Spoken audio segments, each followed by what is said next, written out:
Eles iam tocar essa música. Ele disse que antes de começar a cantar ela, estava vindo uma tropa de soldados. Eles iam cantar com os presos. Se vocês vão tirar essa parte para não dar ideia, né? Vamos pisar numa tropa, vamos arrancar isso para não dar ideia para o pessoal. Irmãos, gostaria de convidá-los a abrirem comigo as suas Bíblias no Evangelho de Mateus, capítulo de número 16. Nós vamos ler a partir do verso 13. Mateus 16, a partir do verso 13.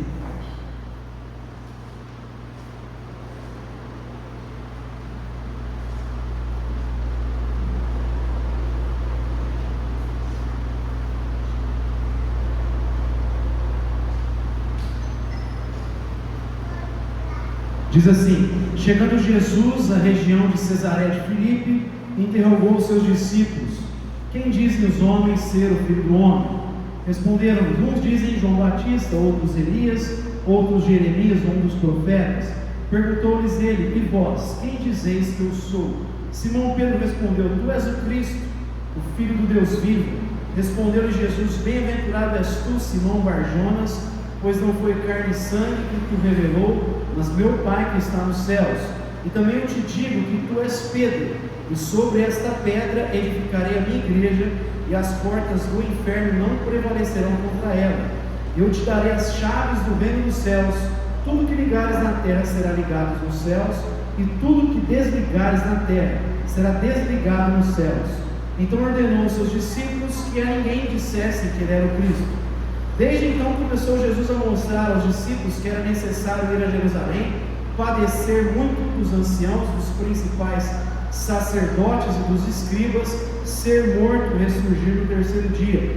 Pedro tomou de parte e começou a repreendê-lo, dizendo: Senhor, tem compaixão de ti, isso de modo nenhum te acontecerá. Ele, porém, voltando-se, disse a Pedro: para trás de mim, Satanás, tu me serves de pedra de tropeço. Não compreendes as coisas que são de Deus, e sim as que são dos homens.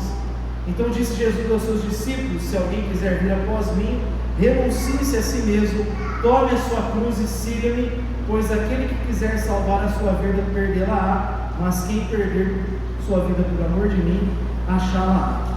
Pai, te damos graças pela tua palavra, pedimos que o teu Espírito venha abrir nossas mentes e corações para absorver, Deus, os princípios dela, a fim de que eles venham gerar frutos nas nossas vidas, a fim de que venhamos a trilhar um caminho saudável na nossa jornada terrena. Que o Senhor nos dê essa graça nessa manhã, conduzindo esse momento. É o que nós pedimos para o teu louvor e para a tua glória. Amém. Meus irmãos, essa é a primeira vez que a palavra eclésia ela aparece no Novo Testamento. Ela aparece algumas vezes e essa é a primeira vez que Jesus utiliza essa palavra. O significado é os chamados, os convocados para a Assembleia de Jesus, ou Assembleia convocada por Jesus. Os gregos possuíam as suas assembleias e Jesus forma a sua assembleia, aqueles que vão fazer parte da Assembleia dos Santos. Eu entendo que um dos assuntos mais pertinentes, por incrível que pareça, na igreja evangélica hoje é o entendimento sobre a igreja.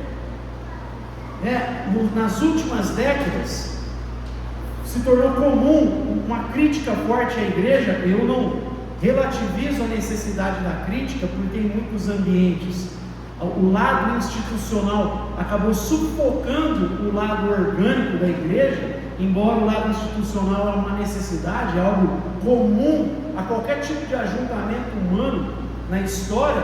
Mas é evidente que em alguns casos esse lado institucional ele prevaleceu, ele se tornou primário e acaba sufocando o lado orgânico.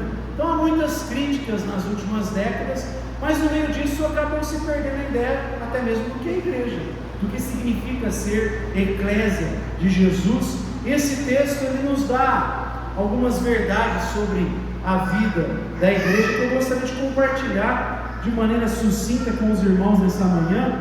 A primeira delas aqui, mais um apontamento que eu gostaria de fazer, não propriamente uma exegese, mas trazendo algo que eu creio que é muito necessário a gente ter em mente enquanto igreja de Jesus. O texto inicia falando que eles estão chegando a Cesaré de Filipe, eles estão se aproximando. E eu acho curioso que a primeira conversa sobre a igreja, ela se dá quando eles estão caminhando. Ela acontece enquanto eles estão indo em direção a uma cidade. Nesse processo, nessa caminhada, o próprio Jesus puxa o assunto sobre a igreja. Ele vai puxar o assunto que vai desencadear a primeira menção que ele faz sobre a sua eclésia. E caminhada nos fala muito sobre o lado dinâmico da igreja. É evidente que a igreja ela possui marcas, que o povo de Deus ele possui referenciais na história. Nós mesmos construímos a igreja sobre o fundamento dos apóstolos e dos profetas, que nos passaram o cânon. Efésios 2:20 diz que a igreja é construída sobre esse alicerce, dos apóstolos e dos profetas, o Antigo e o Novo Testamento. É por isso que a gente não acredita em apóstolo, porque se tiver apóstolo tem que ter mais de 2000 anos. Os apóstolos nos confiaram a Escritura. Então a gente tem marcos, a gente tem referências, a gente tem uma tradição. O bom evangélico, ele é um evangélico católico. Aí eu explico o que significa isso. É um evangélico que não perde, não rompe com a tradição, porque a igreja não surgiu em 1500 com Lutero. A igreja possui 2000 anos. O próprio Lutero, como a gente bem afirmou aqui, Calvino, todos estão amparados na tradição, principalmente agostiniana, monergista. Estão resgatando partes da tradição da igreja e, fundamentados nessa tradição, vão construindo. Então é evidente que a gente não rompe com as boas tradições. O próprio Paulo diz para a gente manter tradições. Então faz parte os marcos, fazem parte as tradições, os monumentos. Todavia vale a gente fazer esse parêntese aqui no início, falando desse lado dinâmico, que muito mais do que um monumento, a igreja é um movimento. A gente tem referenciais para que a gente possa caminhar hoje. Então não é ficar olhando para trás simplesmente, é a partir dos elementos passados a gente conseguir traduzir essa verdade no nosso contexto. Ser fiel à mensagem, mas traduzir para o homem de hoje, para o mundo de hoje, falar a língua desse povo. Porque a gente aprende isso no próprio Jesus, que quando ele optou em falar um idioma, ele escolheu não o hebraico, mas o aramaico, que era a língua do povão. Jesus se identificava com o povo, com o seu contexto, de tal forma que mesmo sendo rabino, ele não se vestia e se identificava como rabino. Tanto que quando ele foi traído, precisou ter uma senha para identificá-lo. Qual senha? Judas disse: aquele que eu beijar, esse é o rabino. Porque ele não era muito visível, ele não usava as mesmas aparências que os rabinos, não era evidente que ele era um rabino, pelas suas vestes, evidentemente. Ele se vestia como as pessoas do seu contexto, estava lá, mas no entanto proclamando a verdade do reino de Deus. Então existe uma diferença aí entre nós contextualizarmos a mensagem para aquilo que alguns estão fazendo, que é de fato a aculturação. O cara mergulha de tal forma na cultura que aí ele esquece da verdade eterna de Deus, e aí ele começa a pregar um monte de besteira e groselha, como a gente fala, ao invés de proclamar a verdade do reino de Deus. C.S. Lewis, ele vai dizer que o bom pregador, ele pega as verdades eternas e fala na linguagem de hoje. O mau pregador usa a linguagem cristã para trazer valores do espírito da época, desse contexto. Então, o que eu estou querendo apresentar nessa primeira observação é a gente se lembrar que a igreja tem esse processo, ela tem esse movimento. Não é por acaso que os cristãos eram conhecidos como o povo do caminho, é o povo do caminho.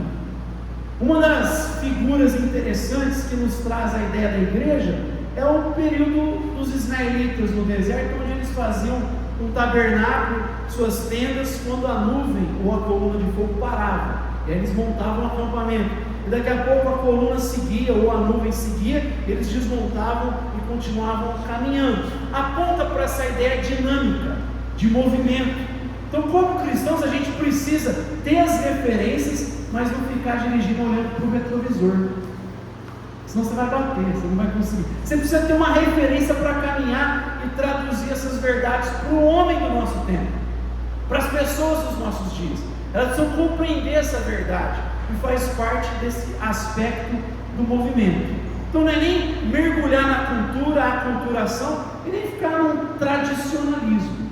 Porque a diferença da tradição para o tradicionalismo é que o tradicionalismo nos engessa, nos paralisa, nos faz ficar olhando simplesmente para trás e simplesmente papagaiando as coisas, repetindo, ao invés de buscar sabedoria em Deus, em como aplicar essas verdades no nosso contexto das mais variadas formas. Porque Deus distribuiu dons pela sua graça diversificados, não dons que dizem respeito ao que a gente faz aqui entre quatro paredes, mas em todas as áreas da nossa vida.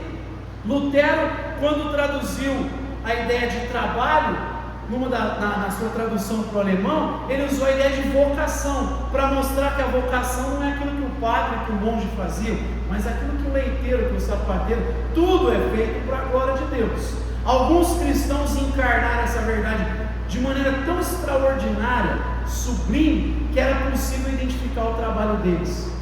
Então você pega a filosofia de trabalho dos Shakers, os puritanos, eles aplicavam a excelência nos móveis que eles produziam, tanto na parte menos visível como na visível. Então quando alguém virava uma cadeira de ponta cabeça, ele era capaz de dizer: isso aqui foi feito pelos Shakers, porque a mesma excelência era feita na parte não tão visível da cadeira, porque eles faziam algo com excelência para servir o próximo e para glorificar a Deus. Naquela época se dizia que uma cadeira feita pelos Shakers era digna de um anjo que se assentar. Eles assimilaram essa verdade, conseguiram aplicar no seu contexto. Nós temos que buscar essa sabedoria em Deus, como muitos homens fizeram. O próprio Lewis que eu citei, Tolkien, que começaram a entrar na cultura através da literatura, da arte. A gente precisa ter essa capacidade em Deus. Às vezes as pessoas não vão parar para ouvir de maneira direta uma pregação, mas às vezes através da arte você consegue capturar a atenção delas. Então a gente precisa colocar a nossa vida nas mãos de Deus e pedir: Deus, me usa dentro do talento, da capacidade, da habilidade que o Senhor me confiou, para que eu manifeste a tua verdade. A igreja é dinâmica. Só uma observação que eu gostaria de fazer nesse processo: eles estão caminhando, a igreja é o povo do caminho. E aí tem um outro fato curioso aqui, é que eles estão indo para a região mais paganizada. Cesareia de Filipe, Herodes Filipe, que fez algo para César. Então daí o nome Cesareia Filipal, ou Cesareia de Filipe. Era a região mais pagã que tinha, mais idólatra que tinha. Será que é por acaso que a primeira menção que Jesus faz sobre a igreja se dá exatamente quando eles estão caminhando em direção à região mais idólatra e pagã? Será que com isso a gente não consegue pelo menos tirar uma lição para a nossa vida, que a igreja descobre a sua finalidade e a razão da sua existência justamente quando ela está indo em direção às trevas? Não quando ela está abrigada, mas ela encontra o seu significado, o seu propósito, o seu telos, a sua finalidade, quando ela está justamente cercada pela idolatria, pelos desafios. Jesus disse: vocês são a luz do mundo. Não se pode esconder uma cidade construída sobre um monte. Vocês foram colocados aqui para ser uma referência do reino de Deus. Nós não temos luz própria, a gente é igual a lua. É a luz do sol que vai fazer a lua trazer esse brilho. A mesma coisa conosco, é a luz de Cristo em nós que vai trazer esse brilho para que os homens possam, através das nossas boas obras, glorificarem a Deus que está nos céus. Então a igreja foi feita exatamente para ir em encontro aos desafios, de ir ao encontro dos problemas, das dificuldades, manifestar aonde há trevas. Se a gente continuar o texto, você vai ver que Jesus diz para Pedro: as portas do inferno não podem prevalecer contra a igreja. Eu já repeti algumas vezes aqui na igreja que muitas vezes os cristãos leem rápido essa passagem e a impressão que dá é que a igreja está na defensiva, tomando portadas do inferno, e se esquece que porta é instrumento de defesa, ou seja, é a igreja que arromba a porta do inferno e vai lá manifestar a graça de Deus aos perdidos. Ou seja, Jesus está colocando a igreja numa situação de ofensividade, de ataque. Quem gosta de futebol aqui sabe que a gente tem um ditado lá, né? A melhor defesa é o ataque. É Copa de 70, vai lá. É atacar. E Jesus está dizendo, as portas do inferno. Pensa lá naqueles filmes medievais que o pessoal vai invadir um reinado. Aí qual que é o último instrumento de defesa? Tem uma porta lá grande de madeira, que os caras têm que destruir aquela porta para invadir aquele reinado. A ideia é essa. É um instrumento de defesa, diz, vocês que vão. É a igreja que ataca, é a igreja que vai, porque ela não vai na própria força, ela vai na força que Deus a entregou. Ela vai na capacidade e na habilidade que Deus derramou sobre ela, do dunamis, do poder para executar a missão. Então a igreja vai, ela encontra a sua identidade principalmente fora das portas. Aqui a gente se reúne e não podemos relativizar a importância disso. Essa semana até coloquei um vídeo lá de um pastor reformado falando desse tempo precioso onde os santos têm ousadia para entrar no Santo dos Santos pelo novo e vivo caminho, mas é no ajuntamento que a gente faz isso. Por isso que o texto de Hebreus continua e lá conclui dizendo, não deixei de reunir como é costume de alguns. Então a gente não relativiza a importância desse momento, porque nesse momento a gente lembra quem nós somos, para onde nós vamos, nós precisamos dessa graça de Deus, mas nós estamos aqui para manifestar a graça, para anunciar o Evangelho, para anunciar as boas novas do reino de Deus, para trazer libertação, sermos esse instrumento de cura para aqueles que estão cegados pelo Deus dessa era. A gente encontra telas, a finalidade fora. Então, quando eles estão indo para o pior lugar possível, que Jesus começa a conversa. Quem que os homens dizem que eu sou? Então a gente entende, tem esse lado dinâmico, a gente não pode perder isso de vista, para não ficarmos paralisados. Encontramos a nossa missão, o nosso propósito, especialmente fora das portas. Mas o texto ainda nos fala sobre esse modo de viver do lado de fora, e começa com essa pergunta de Jesus: quem os homens dizem que eu sou? Aí a resposta: olha, tem um pessoal dizendo que tu és Jeremias, outros estão falando que o Senhor é Elias, outros estão dizendo que o Senhor é João Batista ou algum outro profeta. Evidente que a visão que a multidão tem de Jesus é completamente equivocada, completamente errada. Ela tinha uma visão de Jesus como profeta, simplesmente. Jesus é o próprio Deus encarnado. A visão da multidão ela é limitada. No entanto, ela pelo menos apresenta uma verdade interessante para nós. Porque se você pegar para analisar os 3 profetas citados, Jeremias, Elias e João Batista, os 3 são classificados como profetas de mensagem ácida, dura de ouvir. Jeremias profetizou o cativeiro na Babilônia. Elias mandou matar 850 falsos profetas, e se juntar os de Baal e de Asa. Depois lá, lembra do que Deus responde por meio do fogo? Lembra do episódio? Todo mundo lembra? Quem não lembra, eu vou falar rapidinho que lá ele fala: vamos ver quem que é Deus, se é Baal ou Yahvé. E aí os falsos profetas começam lá a pedir para os seus falsos deuses, e aí não vem nada, e aí eles começam a caçoar deles, né?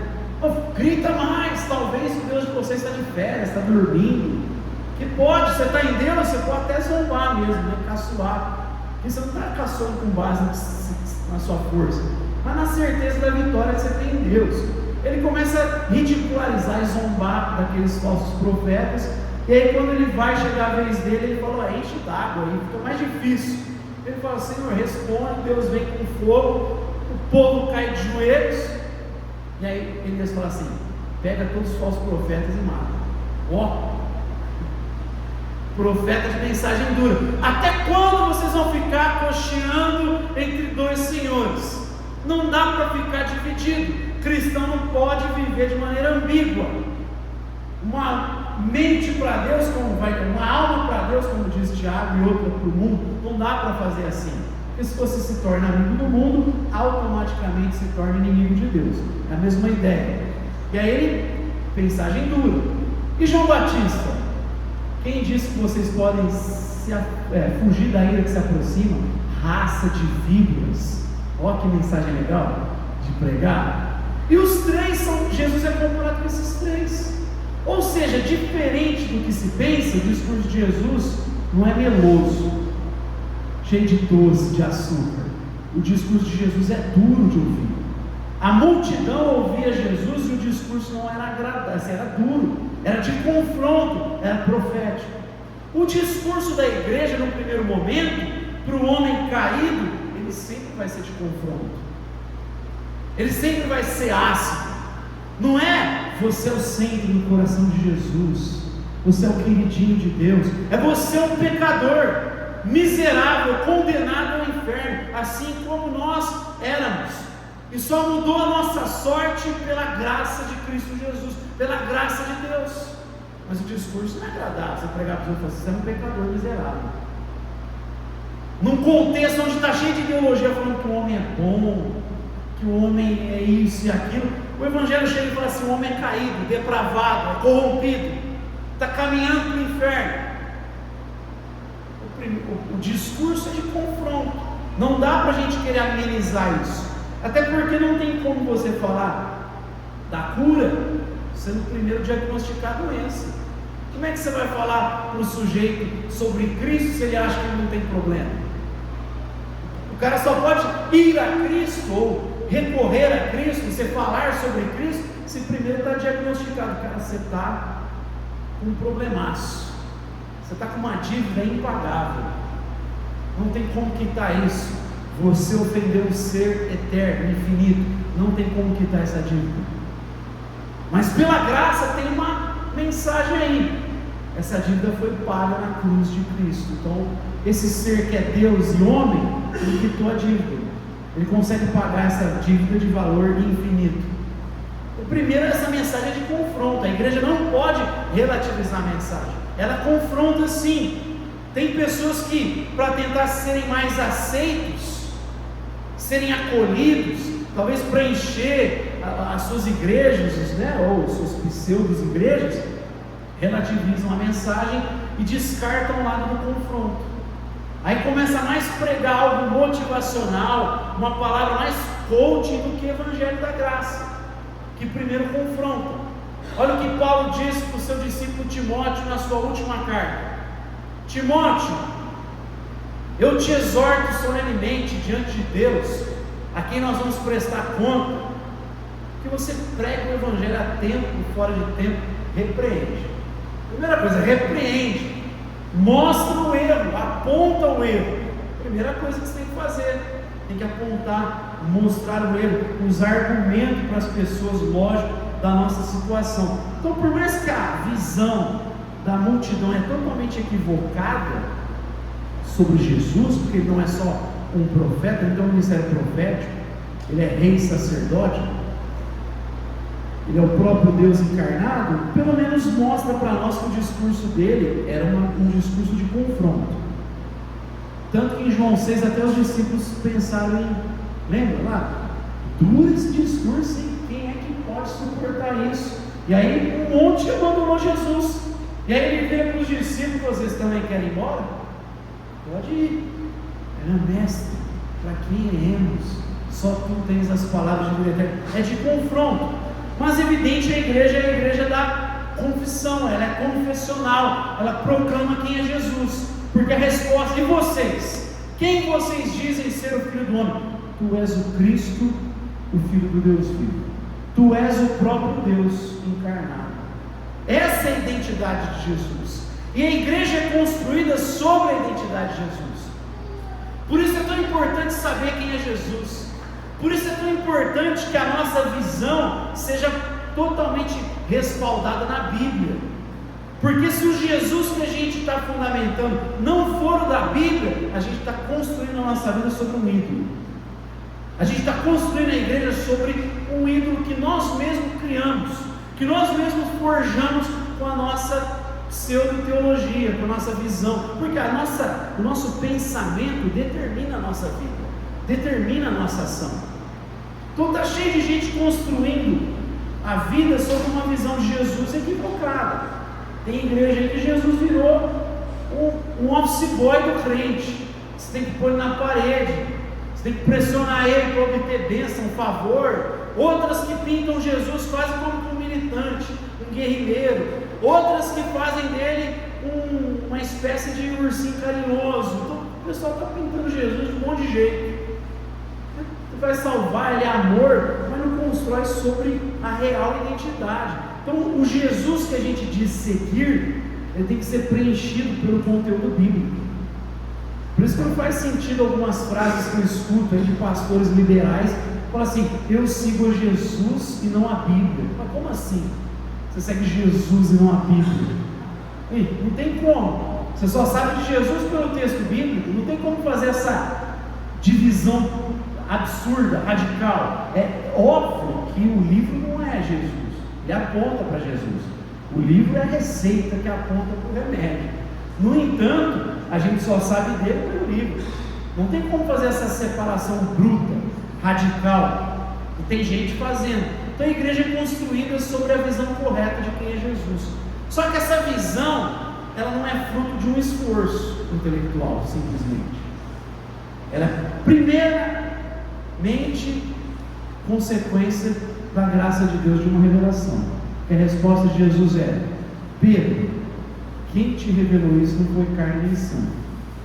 Você não é bonzão não, Pedro. Vai achando que você falou isso para você. Meu Pai te revelou essa verdade.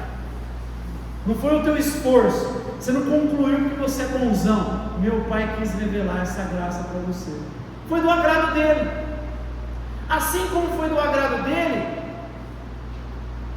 desvendar as parábolas para alguns e não para todos. Lembra quando Jesus falava por parábolas, e aí ele cita Isaías dizendo assim: eu falo por parábolas para que aqueles vendo não consigam enxergar, ouvindo não consigam escutar, mas a vocês foi dado conhecer os mistérios do reino de Deus, mas não para aqueles, para vocês sim. Então foi do agrado de Deus revelar isso para Pedro, essa verdade para Pedro, é graça de Deus. A igreja é construída sobre esse fundamento. E aí tem uma discussão toda, quando Jesus diz: tu és Pedro, sobre essa pedra edificarei a minha igreja, né? Aí tem uma discussão. O lado apostólico romano fala assim: essa pedra é Pedro, ele é o primeiro papa, e aí começa a defender a ideia da sucessão apostólica, né? A gente entende diferente disso pelo texto no grego e pela própria harmonia que essa interpretação tem com o próprio texto que nós lemos e com o conteúdo do Novo Testamento. Porque quando Jesus diz: tu és Pedro, e sobre esta pedra, a palavra Pedro é Petrus no grego, e a palavra que quando ele fala sobre esta pedra é Petra. Petrus, quando ele diz, de agora em diante se chamará Cefas, né? E essa palavra traduzida para o grego é Petrus, ela seria um fragmento de uma pedra, uma pedrinha. Mas quando Jesus diz sobre esta pedra edificarei, ele está usando a expressão Petra, que tem a ver com rocha. E quando a gente olha para a Bíblia, especialmente no Antigo Testamento, uma das aulas de hermenêutica eu falei de alguns símbolos que a gente tem na Bíblia. Um dos símbolos para Deus é exatamente rocha. Lembra do salmista? Quem é rochedo senão o nosso Deus? Então o que Jesus está dizendo, olha, sobre essa pedra, sobre essa rocha, e o próprio Pedro vai dizer na carta dele, que Jesus é a pedra angular, é a rocha onde a igreja é construída, e onde os fragmentos da pedra são colocados. Por isso que a igreja é feita de pedra, não de tijolo, igual a Babel, não é tudo igual. Uma das razões de eu ser totalmente avesso a essas metodologias de crescimento é que elas acabam desembocando numa ideia muito mais babilônica de igreja do que neotestamentária, porque a igreja é pedra sobre pedra, Você tem a sua singularidade, os seus dons, cada um tem um jeito, e aí a gente aprende com a nossa singularidade, e a unidade é formada com as nossas diferenças. Agora, na Babilônia, é feita de tijolo, é tudo padronizado.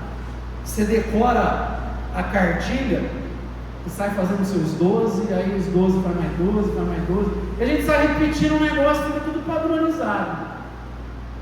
É muito mais fácil andar assim, bem mais fácil, mas não é um jeito bíblico. O jeito bíblico é sempre mais difícil, né? É mais desafiador. Para quê? Para que a gente venha conviver com as diferenças. Unidade não é a afirmação dos iguais, unidade é a afirmação dos diferentes que encontram um ponto de convergência superior às suas diferenças. E quando eu estou falando de diferença aqui, não é doutrinado, estou falando das nossas diferenças, a não ser questões secundárias, a gente pode ter diferença. É óbvio que eu não estou falando daquilo que é essencial, estou falando das nossas diferenças no reino, nos dons, nos talentos, na nossa personalidade. A gente tem que conviver com o diferente. Igreja é jovem, velho, é de tudo, pessoal casado, pessoal solteiro, isso que é igreja.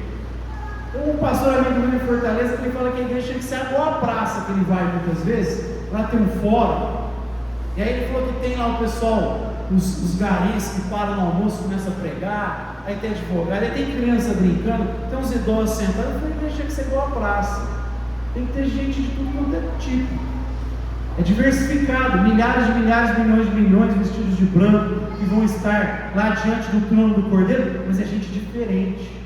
É o Pedro andando com o João, é o Mateus, que era cobrador de impostos, um traíra, visto pela nação como traidor, andando com o Zelote, que era um cara meio revolucionário, que queria acabar com o Roma pela rua. Você imagina esses caras andando juntos? Mateus e o Zelote, o Simão, os caras andando lado a lado. Imagina quanto fight que não devia dar, quanta, né, como diz a música lá do irmão, com muita treta, quanta treta que não ia ter, tensão. Então tem essa diferença. Então são fragmentos colocados sobre a pedra, a rocha. E o próprio texto deixa isso claro, porque Jesus começa falando de si em terceira pessoa. Que as multidões, ele fala assim, quem que o pessoal está falando que eu sou? Que as multidões dizem ser o Filho do Homem? Ele está falando em terceira pessoa. E aí ele continua falando sobre essa pedra, Cristo. Tu és Pedro, Petros, mas sobre a pedra, sobre a pedra, Cristo, eu vou construir a minha igreja e vou edificar ela. É sobre essa confissão que Pedro tem sobre a identidade de Jesus. É aí que a igreja é construída. Por isso a questão confessional é importante. Por isso que a gente não pode colocar para dentro qualquer pessoa. Por isso que a gente não pode aceitar qualquer discurso. Porque a igreja é confessional. Ela tem uma confissão de fé. Ela não pode abrir mão da doutrina, especialmente daquilo que é fundamental. Não tem como abrir mão do essencial. Tanto que o próximo passo que ele vai falar é da autoridade da igreja. Eu te dei as chaves do reino dos céus. Tudo que você abrir, tudo que você ligar na terra será ligado no céu, que desligar será desligado. Ele está dando uma autoridade sobre a igreja.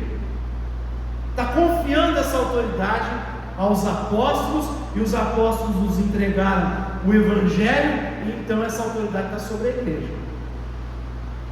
Está sobre a administração do Evangelho. O Evangelho tem o poder de ligar e de desligar. Tem também um apontamento esse texto para a ideia da própria disciplina eclesiástica, que muitas vezes é mal utilizada e muitas vezes é negligenciada. Não pode nem uma coisa nem outra. No passado a igreja muitas vezes usou de maneira muito exacerbada a disciplina, que parecia que ao invés de curar, queria arrebentar com pessoas. Poderia tratar de uma maneira muito mais inteligente algumas situações em que acabaram arrebentando com a vida de um monte de gente. Mas por outro lado, o nosso contexto pós-moderno, onde o pessoal é um pouco mais, como a gente brinca, mais Nutella, a gente negligencia totalmente a disciplina. E aí a gente começa a aceitar um monte de heresia. É quando você se levanta e fala, isso é heresia. Irmão, não julgueis. Aí distorce o texto de Mateus 7, que Jesus não está proibindo você julgar nada. Está proibindo o julgamento temerário, precipitado, mas não está proibindo a gente fazer o julgamento reto segundo a Bíblia. isso aqui a gente tem que fazer. E a gente começa a aceitar de tudo, e Jesus vai falando, não, o parâmetro é isso aqui, ó. Eu estou dando as chaves do reino dos céus para vocês. Tudo que vocês ligarem na terra será ligado nos céus. Tudo que vocês desligarem será desligado. É importante ter em mente que Jesus primeiro fala do aspecto positivo, né? Ligar primeiro. Essa tinha que ser a nossa principal preocupação, ligar. Então, no caso de disciplina, é tentar trazer cura. Gente, olha a disciplina que Paulo fez na cidade de Corinto. Vocês lembram do texto? Tinha um cara que estava ficando com a madrasta. O cara estava tendo relação sexual com a madrasta, a mulher do pai dele. E aí Paulo fala, me admira o nível que vocês chegaram. Como é que vocês estão tolerando esse profano no meio de vocês? E aí pede para afastar o cara. Desliga esse cara, tira ele. Mas na segunda carta ele fala assim, para tentar pegar esse irmão que já apanhou um pouquinho, quem sabe ele voltou à sanidade, ele se arrependeu. Você vê que tem um aspecto, por mais duro que seja, de trazer cura. A ideia da igreja, até dentro desses momentos que ela é mais dura, é tentar trazer cura para as pessoas, é tentar ligar, é fazer para o bem. Igual você que é pai, corrige o teu filho para o bem dele.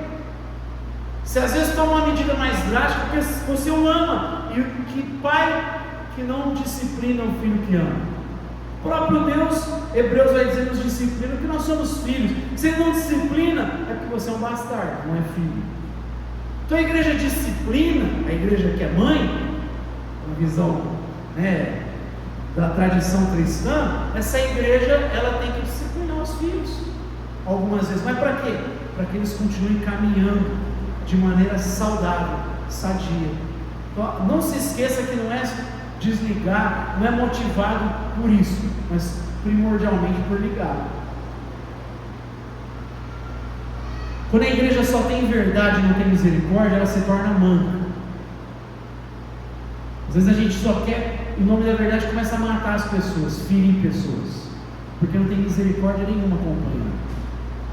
Agora olha comigo o que os profetas faziam. Os profetas eram duros, mas muitos deles choravam pelos seus compatriotas.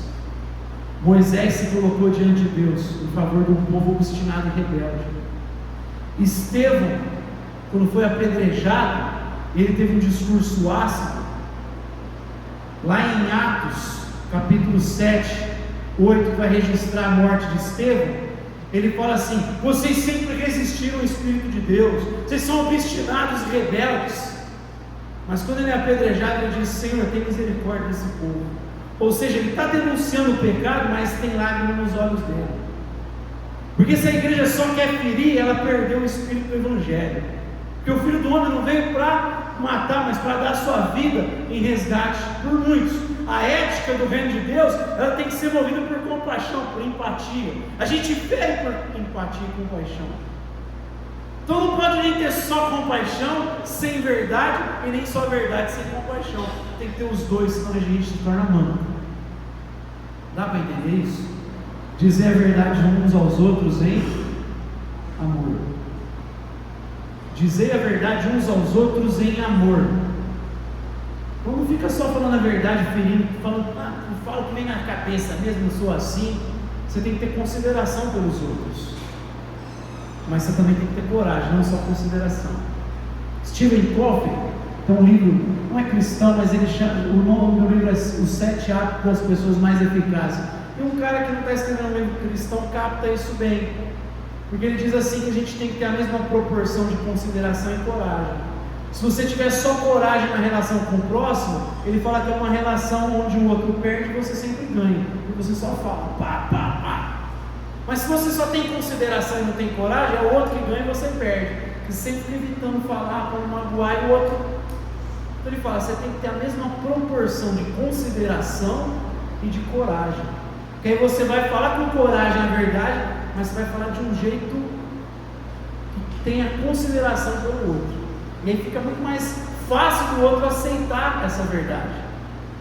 Eu não estou falando de pisar em ovos, mas eu estou falando de você simplesmente falar a verdade de fato preocupado com o outro. Quando a gente fala preocupado com o outro, você vai ver que o jeito que você fala com o outro muda. Porque você não está falando só para machucar, você está falando para mudar, para transformar. Você está falando, sendo um agente do reino de Deus, do Evangelho. Então Deus nos deu essa chave para anunciar. Você e eu temos autoridade em Cristo Jesus para ligar e desligar. Amém?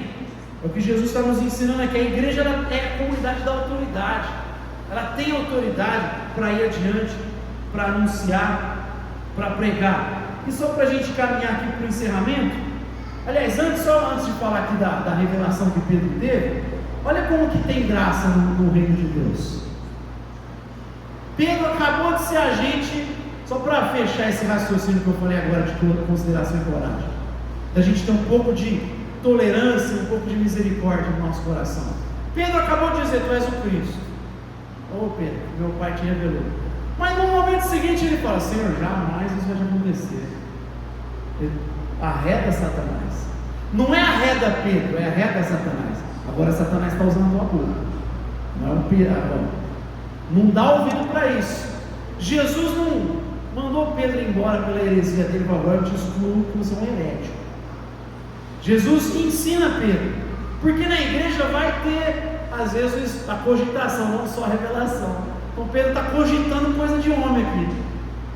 Às vezes a gente vai falar umas groselhas, a gente tem que só sentar de novo e falar: ô irmãozinho, dá uma revisada nisso aí que você falou, que zoado, hein?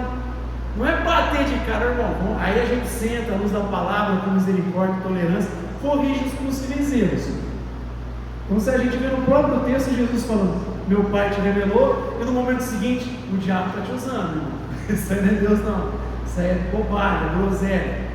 Mas para fechar, a igreja também é a comunidade que vive sob a cruz. Jesus termina falando de cruz, Jesus termina falando de sofrimento.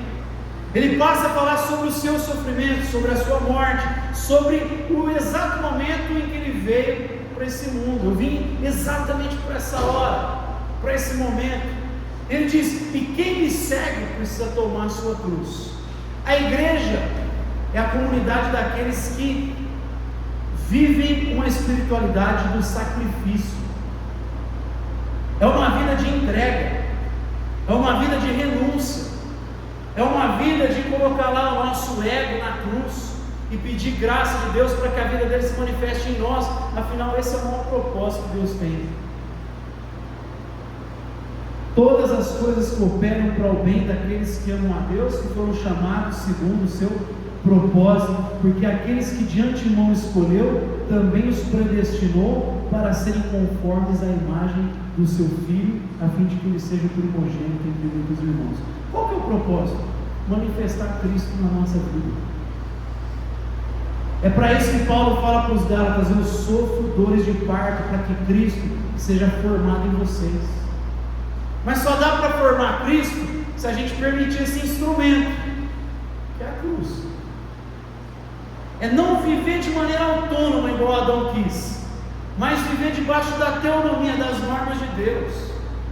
A ética no jardim é o que Deus falava, o certo e o errado é o que Deus fala. A ética da moralidade, a base da moral, da ética é o que Deus fala, é a palavra de Deus. O que pode? Pode comer de todo fruto, não pode nesse aqui. O certo e o errado, o que eu posso e o que eu não posso, o fundamento é a palavra de Deus.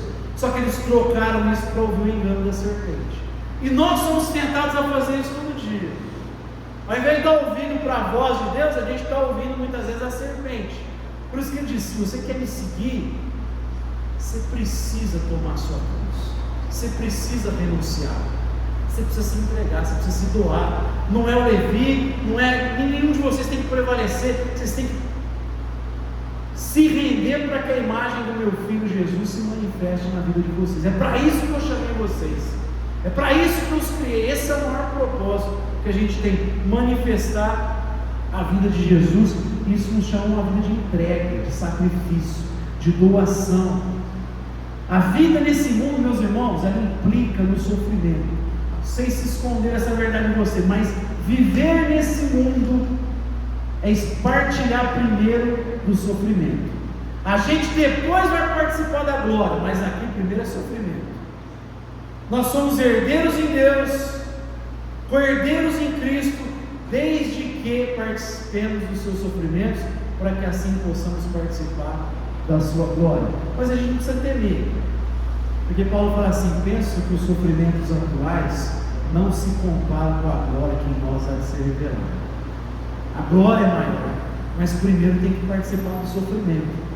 Preencho no meu corpo as aflições que restam de Cristo Jesus, Paulo fala aos Colossenses. Tem um lado aí do sofrimento que a gente tem que preencher ainda. Não é para redimir, são sofrimentos missiológicos, é em favor da missão de Deus. Então por isso que às vezes a gente vai falar, vai pregar, vai tentar viver a verdade, e mesmo assim o resultado não vai ser aplauso, vai ser pedrada, vai ser rejeição, vai ser abandono. Aliás, a maioria das vezes vai ser assim. A regra é essa. Tem exceção, mas a regra geralmente é abandono, rejeição. Paulo, depois dos textos que eu citei, Timóteo, depois de você pregar tudo, falar tudo, chegará o dia em que os homens vão sentir coceira no ouvido, vão tapar o ouvido para a verdade, e vão juntar mestres para si, para falar o que agrada a eles. Ou seja, ele está falando, a realidade ministerial, Timóteo, é de rejeição, não é de aplauso. O próprio Filho do Homem foi crucificado. Então não espere algo diferente da sua vida. Se você está seguindo Jesus, não esqueça as geografias que ele passou. A geografia termina no Calvário.